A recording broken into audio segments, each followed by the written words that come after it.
Welcome back. Bulletin کا آغاز کریں گے۔ آپ کو بتائیں گے ترلئی کلاں میں ہونے والے خودکش حملے کی تحقیقات میں اہم پیش رفت سامنے آئی ہے۔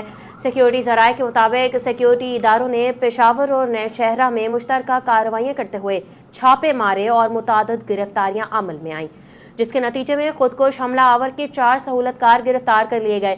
خودکش حملے کا داعش افغانی ماسٹر مائنڈ بھی گرفتار کر لیا گیا۔ سیکیورٹی ذرائع کا کہنا ہے حملے کی منصوبہ بندی، تربیت اور ذہن سازی افغانستان میں داعش کے نیٹ ورک کے ذریعے کی گئی ہے۔ ذرائع کے مطابق افغان طالبان کی سرپرستی میں داعش اور دیگر دہشت گرد تنظیمیں خطے اور عالمی امن کے لیے سنگین خطرہ ہیں۔ آپریشن کے دوران وطن کا ایک بیٹا شہید جبکہ 3 اہلکار زخمی ہوئے۔ سیکیورٹی ذرائع کا کہنا ہے کہ دہشت گردوں کے خلاف مزید انٹیلیجنس بیسڈ آپریشنز جاری رہیں گے۔ اسلام آباد میں خودکش دھماکے کے بعد ملک بھر میں سیکیورٹی اداروں کی کارروائیاں تیز کر دی گئیں۔ ذرائع کے مطابق کراچی میں قانون نافذ کرنے والے اداروں نے کارروائی کرتے ہوئے متعدد افراد کو حراست میں لیا۔ خودکش بمبار یاسر کے بہنوئی کو کراچی سے گرفتار کر لیا گیا، جبکہ بمبار کے بھائی کو پشاور سے حراست میں لیا گیا۔ نوشہرہ میں واقع کے اہم سہولت کار کو ہلاک کیا گیا، جبکہ خودکش بمبار کی ساتھی خاتون کو اسلام آباد کے پوش سیکٹر سے گرفتار کر لیا گیا۔ سیکیورٹی ذرائع کا کہنا ہے کہ دہشت گردی کے واقعے کے بعد پورے ملک میں انٹیلیجنس اور آپریشنز جاری ہیں تاکہ دہشت گردوں کے تمام نیٹ ورک کو بے اثر کیا جا سکے۔ ملک میں بڑھتی ہوئی دہشت گردی کی تازہ لہر۔ وفاقی وزیر اطلاعات عطا طاہر نے تازہ واقعات کے تانے بانے حریف جماعت کے ساتھ جوڑ دیے۔ کہا، ملک میں جو دہشت گردی واپس آئی ہے اس کے پیچھے پی ٹی آئی ہے۔ جو طالبان کی سوچ تھی اسی سوچ کا آج خمیازہ بھگت رہے ہیں۔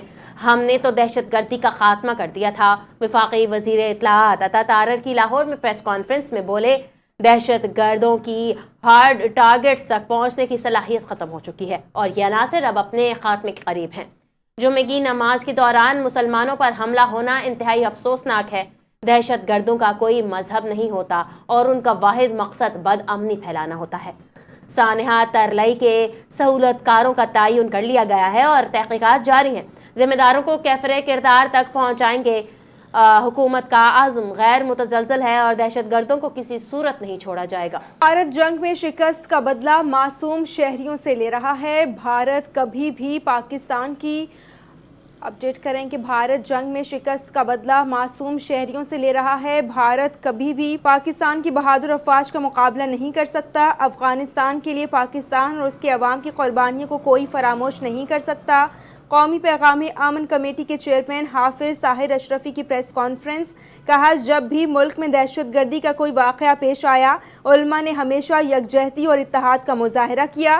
دہشت گردوں کا ٹھکانہ جہنم ہے اور ایسے عناصر دنیا اور آخرت میں دونوں میں ذلیل و رسوا ہوں گے۔ طاہر اشرفی نے طالبان قیادت سے سوال کیا، دہشت گردی کا یہ سلسلہ آخر کب تک جاری رہے گا؟ مزید آپ کو بتائیں، ترلائی میں امام بارگاہ اور مسجد خدیجۃ الکبریٰ پر ہونے والے خودکش حملے میں زخمی ہونے والا ایک اور شخص اسپتال میں دم توڑ گیا، جس کے بعد شہادتوں کی تعداد 33 ہو گئی۔ پیمز اسپتال میں 20 کی حالت تشویشناک اور 9 افراد ICU میں ہیں۔ اسلام آباد میں خودکش دھماکے کے شہداء کی نماز جنازہ امام بارگاہ خدیجۃ الکبریٰ اور امام بارگاہ جامع صادق میں ادا کر دی گئی۔ نماز جنازہ کے موقع پر وفاقی وزراء، پولیس حکام، تمام مکاتب فکر کے علماء کرام، سیاسی رہنماؤں اور شہریوں کی بڑی تعداد نے شرکت کی۔ امام بارگاہ خدیجۃ الکبریٰ میں نماز جنازہ تحریک نفاذ فکرہ جعفریہ کے سربراہ علامہ حسین مقدسی نے پڑھائی۔ اس موقع پر سیکیورٹی کے سخت انتظامات کیے گئے تھے اور پولیس اور قانون نافذ کرنے والے ادارے مکمل طور پر الرٹ تھے۔ تو دنیا بھر کے مختلف ممالک نے اسلام آباد خودکش دھماکے کی شدید الفاظ میں مذمت کی ہے۔ امریکی ناظم الامور نیٹلی بیکر نے خودکش دھماکے کی شدید مذمت کرتے ہوئے شہید اور زخمی افراد کے اہل خانہ سے اظہار تعزیت کیا۔ کہا کہ امریکہ امن و سلامتی کے فروغ کے لیے پاکستان کی کوششوں کی حمایت جاری رکھے گا۔ برطانوی وزیر خارجہ نے اسلام آباد میں خودکش حملہ افسوسناک قرار دیا۔ برطانیہ نے دہشت گردی کے خلاف جنگ میں پاکستان کے ساتھ کھڑے رہنے کے عزم کا بھی اعادہ کیا، جبکہ سعودی عرب نے بھی خودکش حملے کی مذمت کرتے ہوئے دہشت گردی کے خلاف پاکستان کے ساتھ اظہار یکجہتی کیا۔ ترکی نے خودکش دھماکے کی مذمت کرتے ہوئے شہداء اور زخمیوں کے اہل خانہ سے اظہار ہمدردی کیا۔ آسٹریلوی ہائی کمشنر کا کہنا تھا کہ خودکش دھماکے پر صدمہ اور افسوس ہے۔ مشکل گھڑی میں آسٹریلیا پاکستان کے ساتھ ہے۔ روسی سفارت خانے نے بھی خودکش حملے کو سفاکیت قرار دیا۔ کھیل کے میدان سے خبر شامل کریں گے، آپ کو بتائیں گے ICC T20 ورلڈ کپ کے افتتاحی میچ میں پاکستان کے فہیم اشرف کی دھواں دھار بیٹنگ، نیدرلینڈ سے فتح چھین لی۔ سنسنی خیز مقابلے کے بعد نیدرلینڈ کو 3 وکٹوں سے شکست دے دی۔ پاکستان نے 148 رنز کا ہدف 7 وکٹوں کے نقصان پر پورا کر لیا۔ آخری لمحات میں فہیم اشرف کی زبردست بلے بازی، 11 گیندوں پر 29 رنز بنائے۔ صاحبزادہ فرحان نے سب سے زیادہ 47 رنز کی اننگز کھیلی۔ بابر اعظم نے 18 گیندوں پر 15 رنز کی سست بیٹنگ کی۔ گرین شرٹس نے ٹاس جیت کر نیدرلینڈز کو پہلے بیٹنگ کرنے کی دعوت دی۔ ہائی لینڈ کی ٹیم 19.5 اوورز میں 137 رنز بنا سکی اور پاکستان کی جانب سے سلمان مرزا نے 3، محمد نواز، سائم ایوب اور ابرار احمد نے 2 جبکہ شاہین شاہ آفریدی نے 1 وکٹ حاصل کی۔ Chairman Pakistan cricket board Mohsin Naqvi نے T20 ورلڈ کپ میں نیدرلینڈ کے خلاف پاکستان کی جیت کو فہیم اشرف کے جڑواں بیٹوں کے نام کر دیا۔ کولمبو میں کھیلے گئے T20 ورلڈ کپ کے افتتاحی میچ میں فہیم اشرف کی بیٹنگ کی بدولت نیدرلینڈ کو سنسنی خیز مقابلے کے بعد 3 وکٹوں سے شکست دی۔ پاکستان کو ہدف کے تعاقب میں آخری 2 اوورز میں 29 رنز درکار تھے تو فہیم اشرف نے ذمہ دارانہ اور جارحانہ بیٹنگ کرتے ہوئے 19ویں اوور میں 3 چھکوں کی مدد سے 24 رنز بٹورے۔ آخری اوور میں بھی چوکا مار کر پاکستان کو نیدرلینڈ کے خلاف شکست سے بچا لیا اور پلیئر آف دی میچ قرار پائے۔ محسن نقوی نے ایکس پر اپنی پوسٹ میں فہیم اشرف کے جڑواں بیٹوں کی تصویر اپلوڈ کرتے ہوئے لکھا کہ نیدرلینڈ کی ٹیم بہت اچھا کھیلی، آج کا میچ خوبصورت جڑواں بچوں کے نام کرتا ہوں، ان بچوں کی صحت مند اور خوشیاں بھری زندگی کے لیے نیک خواہشات ہیں۔ نیدرلینڈ کے خلاف شاندار بیٹنگ سے ٹیم کو جیت دلانے کے بعد سوشل میڈیا پر فہیم اشرف کی دھوم مچ گئی۔ صارفین نے فہیم کی بیٹنگ کی تعریف کی اور مزے کے تبصرے کیے۔ PSL کی ٹیم اسلام آباد یونائٹڈ نے ایکس پر بیان جاری کرتے ہوئے لکھا کہ ماچس تو یوں ہی بدنام ہے، زمانے میں آگ تو رانا فہیم نے لگا رکھی ہے۔ ایکس پر ایک اور صارف نے درخواست کی کہ آج کی بیٹنگ کے بعد پاکستان کے ہر شہر میں رانا فہیم اشرف کا مجسمہ بنایا جائے۔ ایک صارف نے شکست سے بچانے پر فہیم اشرف کا شکریہ ادا کیا۔ اور اب خبر یہ ہے کہ بجلی صارفین پر فکس چارجز عائد کیے جانے کا امکان ہے۔ فکس چارجز پروٹیکٹڈ اور نان پروٹیکٹڈ صارفین پر لاگو ہوں گے۔ اس حوالے سے مزید تفصیلات سے آگاہ کر رہے ہیں اسلام آباد سے باقر حسنین۔ جی باقر، بتائیے گا کہ بجلی صارفین پر فکس چارجز کی مد میں کتنی رقم کا اضافہ ہونے جا رہا ہے؟ جی بالکل، حکومت کی جانب سے اب ماہانہ 300 یونٹ تک بجلی استعمال کرنے والے گھریلو صارفین پر بھی فکس چارجز عائد کرنے کی تجویز جو ہے وہ دے دی گئی ہے۔ یہ فکس چارجز پروٹیکٹڈ اور نان پروٹیکٹڈ دونوں صارفین پر لاگو ہوں گے۔ اس سے قبل صرف 300 یونٹ سے زائد بجلی استعمال کرنے والے نان پروٹیکٹڈ صارفین پر فکس چارجز وصول کیے جاتے تھے۔ اب ماہانہ 100 یونٹ تک بجلی استعمال کرنے والے پروٹیکٹڈ صارفین پر 200 روپے اور ماہانہ 200 یونٹ استعمال کرنے والے پروٹیکٹڈ گھریلو صارفین پر 300 روپے فکس چارجز تجویز کیے گئے ہیں۔ اسی طرح 100 یونٹ تک بجلی استعمال کرنے والے نان پروٹیکٹڈ صارفین پر 275 روپے، جبکہ ماہانہ 200 یونٹ تک استعمال کرنے والوں پر 300 روپے فکس چارجز لگانے کی تجویز ہے۔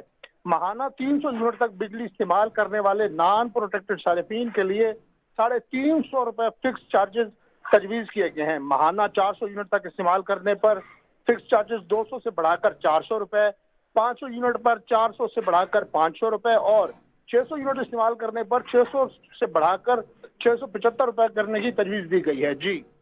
جی بہت شکریہ باقر۔ پاکستان نے خلائی تحقیق میں ایک اور کامیابی حاصل کر لی۔ چین کے تعاون سے خلاباز امیدواروں کے انتخاب کا مرحلہ مکمل ہو گیا۔ ISPR کے مطابق اس پیش رفت سے پاکستان انسانی خلائی مشن کے مزید قریب پہنچ گیا۔ مزید تفصیلات دیکھتے ہیں مہم خان کی اس رپورٹ میں۔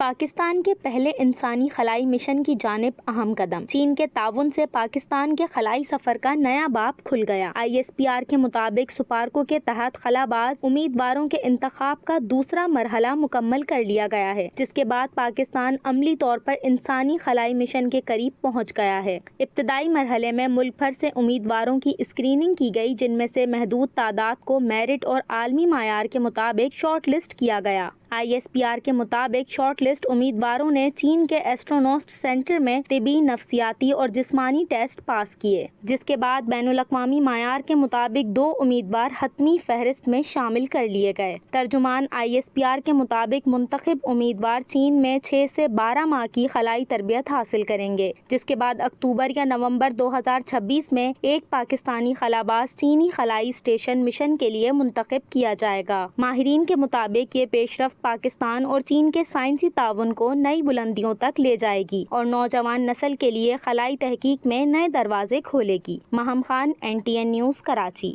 دیگر خبروں کو بلیٹن میں شامل کریں اور آپ کو بتائیں کہ عالمی میڈیا نے پاکستان کی معاشی ترقی اور استحکام کو سراہتے ہوئے اسے سرمایہ کاری کے لیے پرکشش ملک قرار دے دیا ہے۔ عرب نیوز میں شائع مضمون میں کہا گیا ہے کہ پاکستان اپنی مستحکم معاشی اصلاحات اور ڈیجیٹل ترقی کے باعث خاص طور پر خلیجی سرمایہ کاروں کی توجہ حاصل کر رہا ہے۔ افراط زر کی شرح 5% تک کم ہو گئی ہے اور شرح سود میں کمی سے کاروباری اعتماد میں بہتری اور سرمایہ کاری کے لیے سازگار ماحول پیدا ہوا ہے۔ زر مبادلہ کے ذخائر کئی برسوں کے بعد بلند ترین سطح پر پہنچ گئے ہیں۔ مضمون میں مزید کہا گیا ہے کہ پاکستان میں براڈ بینڈ کنیکٹیوٹی، ڈیجیٹل ادائیگیاں اور کم لاگت real time transaction platforms عام زندگی کا حصہ بن چکے ہیں، جس سے طویل المدتی سرمایہ کاری کے لیے اعتماد بحال ہوا۔ معاشی ماہرین کے مطابق 5G، ڈیٹا سینٹرز اور مصنوعی ذہانت کے شعبے خلیجی سرمایہ کاروں کے لیے اگلا بڑا سرمایہ کاری موقع ثابت ہو سکتے ہیں اور پاکستان عالمی سطح پر ابھرتی ہوئی معیشتوں میں نمایاں مقام حاصل کر رہا ہے۔ کراچی میں آوارہ کتوں کی بھرمار، ملیر اور زمان ٹاؤن میں پولیو ورکر خاتون اور پولیو ڈیوٹی پر مامور پولیس اہلکار سخت گزیدگی کا شکار بن گئے۔ اس حوالے سے مزید تفصیلات جانتے ہیں اپنے نمائندے عارف حبیب سے۔ عارف، آگاہ کیجیے گا واقعے کے حوالے سے۔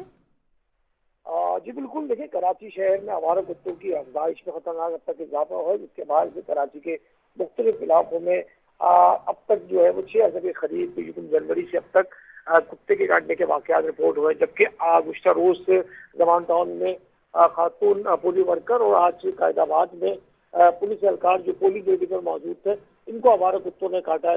2 روز کے دوران یہ دونوں واقعات ہوئے، جن میں ایک خاتون پولیو ورکر اور ایک پولیس اہلکار جو پولیو ڈیوٹی کا معمول تھا قائد آباد کے علاقے میں، ان کو آوارہ کتوں نے کاٹا ہے، جن کی امداد کے لیے انڈس ہاسپٹل بھیجا گیا۔ جو دیگر سرکاری جو اسپتال ہے، جن میں سول اسپتال، جینا اسپتال اور انڈس اسپتال ہے، یہاں پر مختلف یکم جنوری سے اب تک جو ہے وہ تقریباً 6,000 کے لگ بھگ جو شہری ہیں وہ سخت گزیدگی کا شکار ہوئے اور جو ویکسین کے لیے ان اسپتالوں کا رخ کیا گیا ہے۔ چیئرمین پیپلز پارٹی بلاول بھٹو زرداری کی نیشنل پرائر بریک فاسٹ کے موقع پر امریکہ کے سابق ڈیموکریٹک کانگریس مین جیم سلیٹری اور مونٹانا سے تعلق رکھنے والے امریکی کانگریس کے ریپبلکن رکن رائن زنکے سے سائیڈ لائن ملاقات ہوئی، جس میں عالمی امن اور خطے کی صورتحال پر تبادلہ خیال ہوا۔